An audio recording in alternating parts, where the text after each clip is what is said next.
ಗೋಕಾಕ್ ನಗರದಲ್ಲಿ ನವರಾತ್ರಿ ನಿಮಿತ್ತ 5ನೇ ದಿನದ ದುರ್ಗಾ ಮಾತಾ ದೌಡ್ ನೂರಾರು ಭಕ್ತರಿಂದ ಭಕ್ತಿಭಾವದಲ್ಲಿ ಅದ್ಧೂರಿಯಾಗಿ ಜರುಗಿತು. ಹಿಂದೂ ಸಂಸ್ಕೃತಿ ಭಾವೈಕ್ಯತೆಯನ್ನ ಸಾರುವ ದುರ್ಗಾ ಮಾತಾ ದೌಡ್ ಗೋಕಾಕ್ ನಗರದ ಯಲ್ಲಮ್ಮ ದೇವಸ್ಥಾನದಿಂದ ಆರಂಭಗೊಂಡು ಕನಗಾವಿ ಗಲ್ಲಿ, ಶ್ರೀಪಟಗುಂದಿ ಮಾರುತಿ ದೇವಸ್ಥಾನ, ಭಗತ್ ಸಿಂಗ್ ವೃತ್ತ, ಶ್ರೀ ವಾಲ್ಮೀಕಿ ವೃತ್ತ, ಜೋಡಟ್ಟಿ ಪ್ಲಾಟ್, ಎಪಿಎಂಸಿ ಉಪ್ಪಾರಗಲ್ಲಿಯ ಶ್ರೀ ಯಲ್ಲಮ್ಮ ದೇವಸ್ಥಾನದಲ್ಲಿ ಸಂಪನ್ನಗೊಂಡಿತು. ದಾರಿಯುದ್ದಕ್ಕೂ ಛತ್ರಪತಿ ಶಿವಾಜಿ ಮಹಾರಾಜರಿಗೆ ಜೈಕಾರದ ಘೋಷಣೆ ಕೂಗುತ್ತಾ ಸುಹಾಸಿನಿಯರು ಆರತಿ ಬೆಳಗಿ ದೌಡನ್ನ ಸ್ವಾಗತಿಸುತ್ತಿದ್ದರು. ಇನ್ನು ಬಾಲಕರು ದೌಡಿನಲ್ಲಿ ಭಗವಧ್ವಜ ಸೇರ ಶ್ವೇತ ವರ್ಣದ ವೇಷಭೂಷಣ ತೊಟ್ಟು ನೂರಾರು ಯುವಕರು ದೌಡ್ನಲ್ಲಿ ಗಮನ ಸೆಳೆದರು.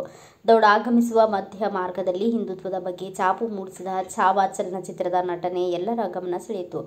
ದೇಶ ಮತ್ತು ಧರ್ಮ ಜಾಗೃತಿಗಾಗಿ ಗೋಕಾಕ್ದಲ್ಲಿ ದುರ್ಗಾ ಮಾತಾ ದೌಡ್ ಆಯೋಜನೆಯನ್ನ 10 ವರ್ಷಗಳಿಂದ ಇಲ್ಲಿಯ ಯುವಕರು ಆಯೋಜನೆ ಮಾಡುತ್ತಾ ಬಂದಿದ್ದು, ದೌಡ್ ನೋಡಿ ಕಣ್ತುಂಬಿಕೊಳ್ಳಲು ಹಳ್ಳಿಗಳಿಂದ ನೂರಾರು ಜನರು ಬೆಳಗಿನ ಜಾವ ಆಗಮಿಸಿದ್ರು. 5ನೇ ದಿನ ದುರ್ಗಾ ಮಾತಾ ದೌಡ್ನಲ್ಲಿ ನಾಯಿ ಮರಿ ಭಾಗಿ. ಮನುಷ್ಯರೇ ದೌಡ್ನಲ್ಲಿ ಭಾಗಿಯಾಗಲು ಹಿಂದೇಟು ಹಾಕುತ್ತಿರುವಾಗ ಸತತ 5 ದಿನಗಳಿಂದ ದುರ್ಗಾ ಮಾತಾ ದೌಡ್ನಲ್ಲಿ ನಾಯಿ ಮರಿ ಭಾಗಿಯಾಗಿದ್ದು ವಿಶೇಷವಾಗಿದೆ. ಎಲ್ಲರಂತೆ ನಾಯಿ ಮರಿ ಕೂಡ ಸಾಲಿನಲ್ಲಿ ನಡೆದು ಮನುಷ್ಯರ ಭಕ್ತಿಯನ್ನೇ ಮೀರಿಸುವಂತಿದೆ. ನಾಯಿ ಮರಿ ಭಕ್ತಿ ಶ್ರದ್ಧೆ ಸುಮಾರು 5 ಕಿಲೋಮೀಟರ್ನಷ್ಟು ದೌಡ್ನಲ್ಲಿ ಭಾಗಿಯಾಗಿ ನಡೆದು ಮನುಷ್ಯರು ನಾಚಿಸುವಂತೆ ಮಾಡಿದೆ.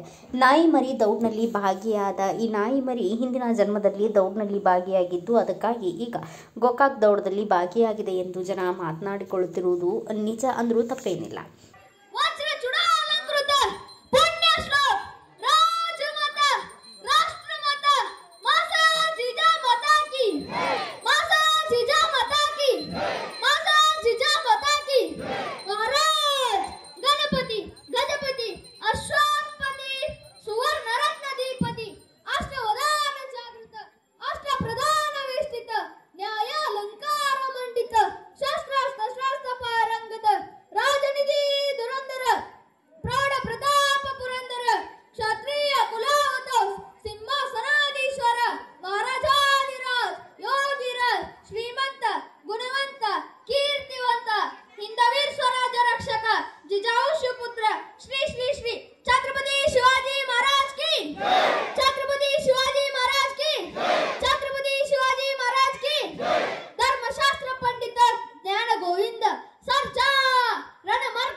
Bureau report Manohar Megheri, Bharat Vaibhav news, Gokak. Thanks for watching. Read, discuss and debate with editor Dr. Yan Prashant Rao. Wanted reporters in print, digital and visual media for Bharat Vaibhav Daily Newspaper, BV News 5 Channel and BV Fast Web News from all the talukas of Karnataka, Goa and Maharashtra. If interested, send your resume to 9019229369.